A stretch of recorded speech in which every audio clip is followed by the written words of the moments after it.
कहना चाहेंगे जो फसलों के दाम बढ़ाए गए हैं, कैसे देखते हैं? देखिए, फसलों के दाम हर साल फसल बीजने से पहले बढ़ते हैं और इनको एक बार में ही कानून बना देना चाहिए कि जितनी महंगाई बढ़ेगी उतना ऑटोमेटिकली रेट बढ़ेगा, बार बार ना बढ़ाना पड़े। और इससे क्या होता है, जैसे अभी 5.5% के करीब रेट बढ़े हैं, लेकिन महंगाई जो है वो 7% 8% हर साल बढ़ती है, तो इससे 2.5-3% का हम हर साल नीचे चले जाते हैं।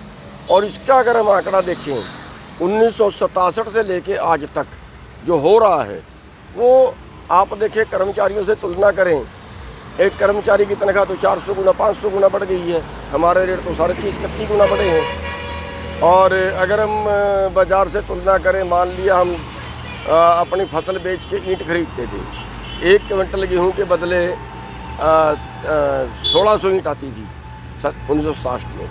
आज 1 क्विंटल गेहूँ के बदले 300 ईंट ही आ पाएंगी। तो ये जो हमारा गैप हर साल बढ़ जाता है। और दूसरी बात इसमें सबसे बड़ी मैं ये कहूँगा कि ये तो रेट तय करे हैं, खरीदने की गारंटी थोड़ा ही है कि इस पर बिकेगी भी। पहली बात, रेट जो है वो मार्केट वैल्यू से कम है, और दूसरी बात उस पर भी नहीं खरीदते, बड़ी बात जो है, तो उस पर खरीदने की गारंटी भी साथ में देनी चाहिए। विधानसभा चुनावों को लेकर क्या तैयारी? देखिए, विधानसभा चुनावों में हमने अपनी पार्टी बनाई है और अभी उसके काम की शुरुआत करने वाले हैं। तो हमारा किसान भाइयों से कहना ये है कि जब तक आप अपनी वोट की ताकत नहीं दिखाओगे ना, वोट की चोट सबसे बड़ी है राजनेताओं के लिए। अभी हम क्या करते हैं, 2014 में कांग्रेस को हराओ, 2024 में बीजेपी को हराओ, बस ऐसे ही हराओ। और हमारा क्या है, हमारा तो किसी खाते में है ही नहीं, कभी उसको हरा दी। अब कांग्रेस क्या बोलती है, आप देखिए, इन चुनावों में कांग्रेस पार्टी को ये था कि बीजेपी को तो जा ही नहीं सकते, कांग्रेस को ही डालेंगे ना।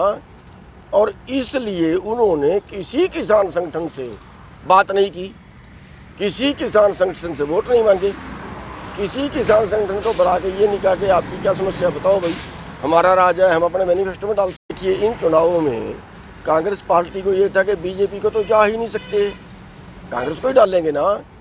और इसलिए उन्होंने किसी किसान संगठन से बात नहीं की, किसी किसान संगठन से वोट नहीं मांगे, किसी किसान संगठन को बढ़ा के ये नहीं कहा कि आपकी क्या समस्या बताओ भाई, हमारा राज है, हम अपने मैनिफेस्टो में डालते हैं ना। तो अब 2014 में यही हाल बीजेपी का था। तो हम अपने जो वोट है उसकी ताकत दिखाना सीखें, इसलिए हमने पार्टी बनाई है और अगले चुनाव में जो है भागीदारी करेंगे। कुरुक्षेत्र में आप लोग सफल नहीं हो पाए जिसके लिए उतरे थे? नहीं, कौन कहता है सफल नहीं हो पाए, हम सफल हुए हैं। हमारी जो वोट है हमने उसकी ताकत दिखाई है, हमने बांधी है, ठीक है ना। इतनी वोट हमें चौटाला के पास थोड़ी ही थी। अब वो जो कांग्रेस वाले हैं, जो वो चिल्ला रहे हैं कि हमें तो किसान यूनियन ने हरवा दिया, वो चिल्ला रहे हैं। अरे भाई, आपको हमारी बात सुननी चाहिए थी पहले, तब तो आप कहते थे हमें किसान यूनियन वालों की जरूरत ही नहीं है। क्या आप उन्हीं को हराने के लिए मैदान में आए थे? उन्हीं को हराने के लिए नहीं, हम एक वोट की ताकत दिखाने, उनसे तो हमारी कौन सा दुश्मनी थोड़ा ही थी, लेकिन एक पावर तो दिखाएं, हमारी को सुने तो सही। अगर चुनाव से पहले कांग्रेस किसान लीडरों को बुला के वादा करती कि हाँ हम आपकी बात मानेंगे, आप हमें बताइए, आप हमें वोट दीजिए, किसी किसान लीडर को कांग्रेस वालों ने बुला के वोट मांगे? नहीं मांगे। क्यों? इसलिए नहीं मांगे कि इनके यार, इनको तो बीजेपी को तो डालेंगे नहीं, हम ही डालेंगे ना।